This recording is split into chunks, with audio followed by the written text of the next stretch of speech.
Hello learners, welcome to this session on access to food. I am Dr. Shubhasri Shankar, Senior Faculty at Kalinga Institute of Social Sciences, deemed to be University in Bhubaneswar, Odisha. We have learnt about the concept of food and nutrition security and food systems in the previous sessions of Block 2 by Professor Nitya Rao. In this session, we will learn about access to food, which is a critical dimension of food and nutrition security. According to the current definition by Food and Agriculture Organization, food security is achieved when it is ensured that all people at all times have physical, social, and economic access to sufficient, safe, and nutritious food, which meets their dietary needs and food preferences for an active and healthy life. Objectives of this session is to understand what is meant by access to food, and what are the determinant factors of access to food, and how these determinants affect various sections of the community in accessing food resources. The World Food Summit of 1996 defined access to food as to have sufficient resources to obtain appropriate food for a nutritious diet. Access to food can be looked at from different levels, which is national, household, and individual levels. A country's access to food, either by self-sufficient or being able to procure from the global market, denotes the access to food at national level. A household's ability to produce their own food or to purchase food from the market implies the access at household level. When it comes at an individual level, it denotes the ability to meet their nutritional needs. The physical access to food depends on the presence of food entry points along with the adequate infrastructure to be able to access it. When we look into the physical access at national level, geographic or technical conditions in landlocked or small island countries, as well as the lack of appropriate infrastructure in some lower middle income countries, can limit access to the distribution of foods, especially perishable foods. And similarly, in high income countries, some areas can qualify as food deserts or food swamps. Food deserts are geographic areas where access to affordable, healthy food options like fresh fruit and veggies are limited or non-existent. Food swamps have been described as areas with a high density of establishments selling high-calorie fast food and junk food relative to healthier food options. When it comes to the physical access of food by household level, remoteness of an area or the lack of physical structure as in traditional food systems can imply limited access to a variety of food and other commodities. At the household level, the physical infrastructure like markets, roads, transportation, and food distribution points are not available, then access to food becomes an issue. The physical access to food also depends on an individual's capacity or ability to access the food or resources and ability to interact with the built-in environment. Remoteness of an area or the lack of physical structure, as in traditional food systems, can imply limited access to a variety of food and other commodities. At the household level, the physical infrastructure like markets, roads, transportation, and food distribution points are not available, then access to food becomes an issue. The physical access to food also depends on an individual's capacity or ability to access the food or resources and ability to interact with the built environment, in the sense the presence of food entry points and adequate accessible infrastructure around the individual.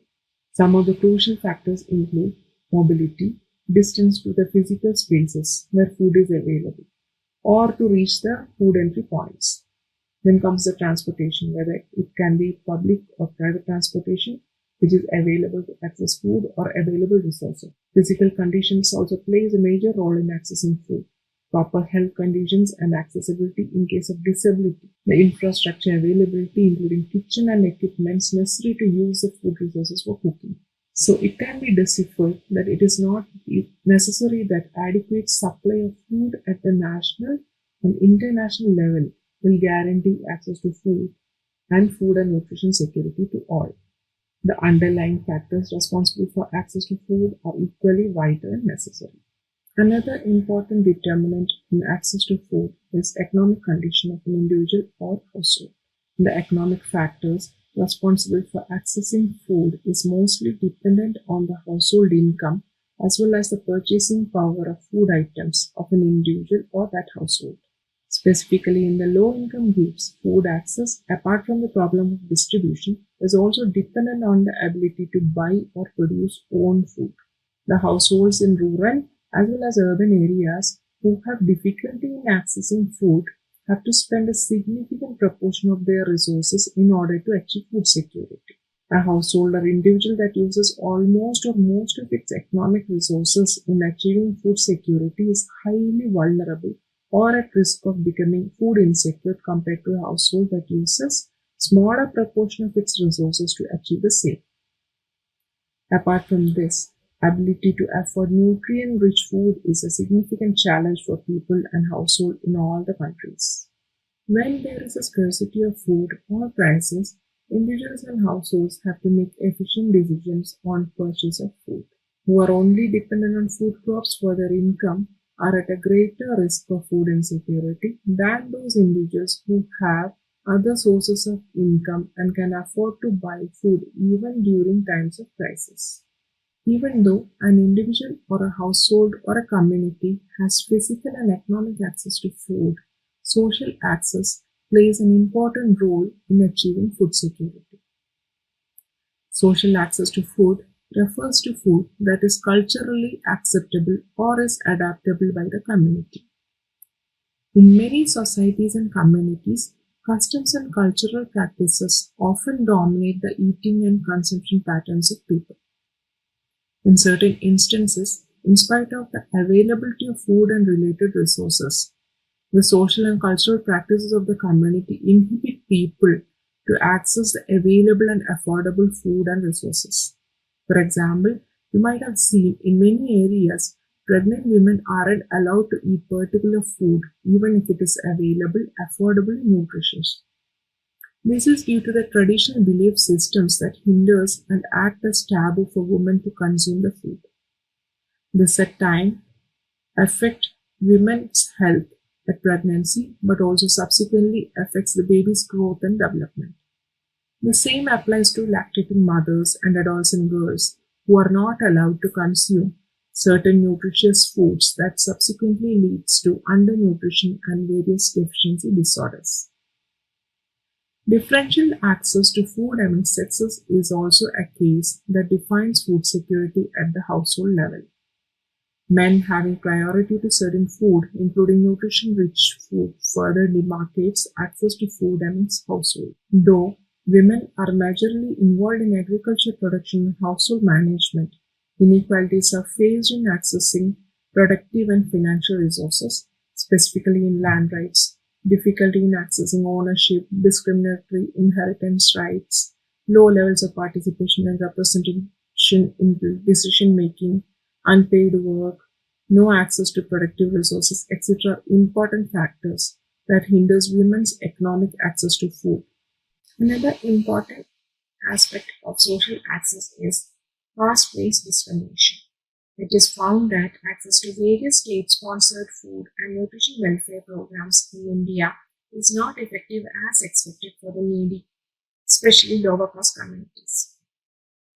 It is found that active discrimination based on caste identity by directly excluding scheduled caste and scheduled tribe children from midday meal schemes and ICDS schemes, and children from the upper class communities are included in the supplementary nutrition programs or not implementing the schemes at places where the upper classes dominate.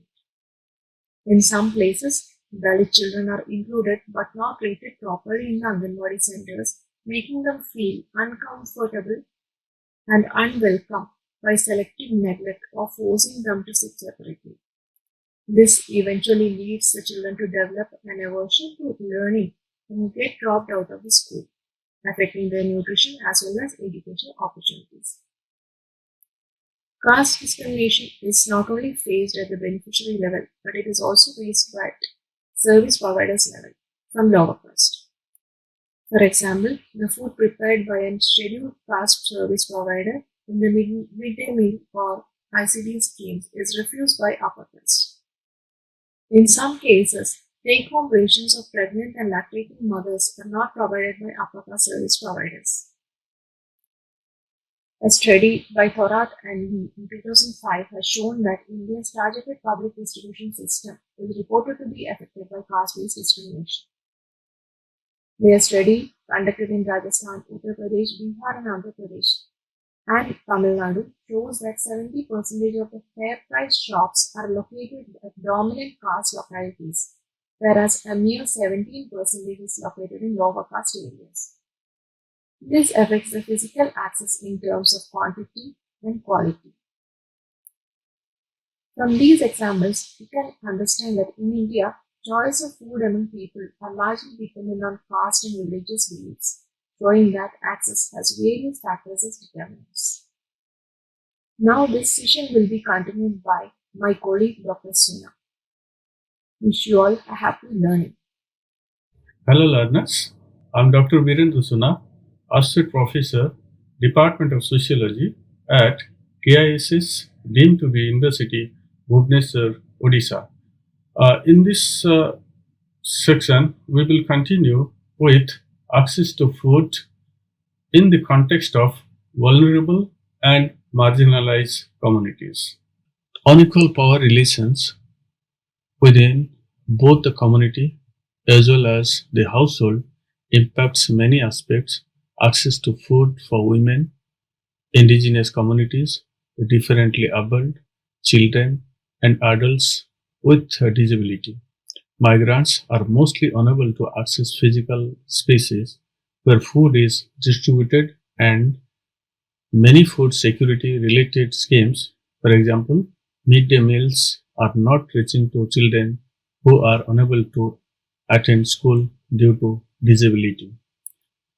It has been found that difficulty in shopping for food items and preparation of food pose barrier to food access in population with disability, leading to purchase of pre-cooked or highly processed food that are more expensive and less nutritious, especially in urban context and rural scenario.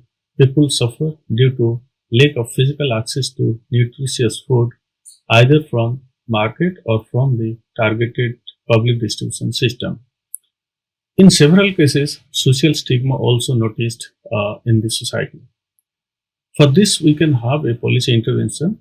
That policy intervention should be planned to facilitate to physically and economically access of nutritious food for the differently abled persons at the doorsteps, both urban and rural settings. In the context of migrant population, they also affected in accessing adequate food as public assistance often restricted to citizen and legal residents, which make undocumented migrants vulnerable. But this also we can propose a policy that can be tackled by properly implementing and strengthening registration process in the locality by the civil society. These issues need to be tackled through streamlined social protection measures, strengthen governance mechanism, ensure rights and entitlements, and by refocusing on traditional food sources and its production.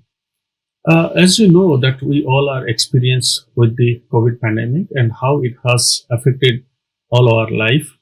So lockdown has brought many hardship to our life. Economic hardship, lockdowns and shutdowns have had a disastrous impact on people's ability to access food. To cope with this crisis, people and communities have adhered to various coping mechanisms to deal with the situation, from selling assets and livestock to exhausting all the savings, migration, and going back to proper utilization of forest foods and products. Especially in case of indigenous communities, have been some of the measures being undertaken. Social safety nets of the government, including public distribution systems, has had an important role to play in giving access to food among the vulnerable and marginalized communities. But various operational and structural dysfunction in such systems have further exposed people and communities to food insecurity. Migrants daily wage workers, informal traders, hawkers are some of the most affected population. Gender discrimination already prevalent at the individual, community, family and society level have further triggered this discrimination and have made the all, already marginalized and vulnerable more susceptible to the ongoing effects of the pandemic. Thus, this pandemic is a reason to further investigate and move towards creating a more robust and resilient food system, especially ensuring access to food for all citizens. There are challenges, and the challenges have to be uh, tackled, and the challenges are to access to food, as defined by the high-level panel of experts. 15 reports on Committee on World Food Security. Some of the prominent challenges faced in access to food includes lack of affordability of healthy food, import dependence, poverty and precarious livelihoods, income inequality, uneven quality of food environments, gender, class, age, and intra-household differences in access, weak infrastructure for distribution and access to markets for small-scale producers, concentration in real markets, and increased distance between production and consumption. A policy intervention for better access to food. Adopt a policy that brings together diverse issues such as inequality, food diversity, indigenous rights, environmental justice to ensure sustainable food security. For better access to food, interventions should focus mainly on context-specific scenario. For example, expansion of the food basket through public distribution system by including millets, fruits, animal proteins, etc. for socio-economically weaker sections of the society.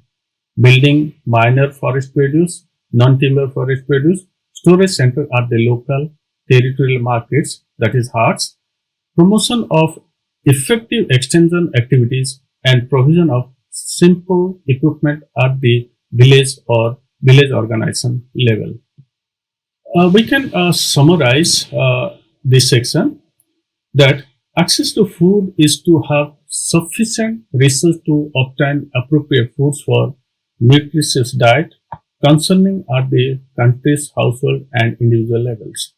Access is a matter of physical, economical, and social environments, ensuring sufficient quantity, quality, and diversity of healthy diet. Physical access is dependent on the mobility, transportation, physical conditions, and infrastructure availability. Economic access is determined by the income for purchase or for own production.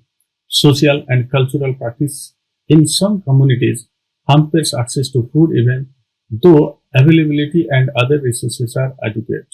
Measures should be taken to strengthen social protection and governance mechanism and by ensuring accessibility, participation and transparency to assure access to food for marginalized and vulnerable communities.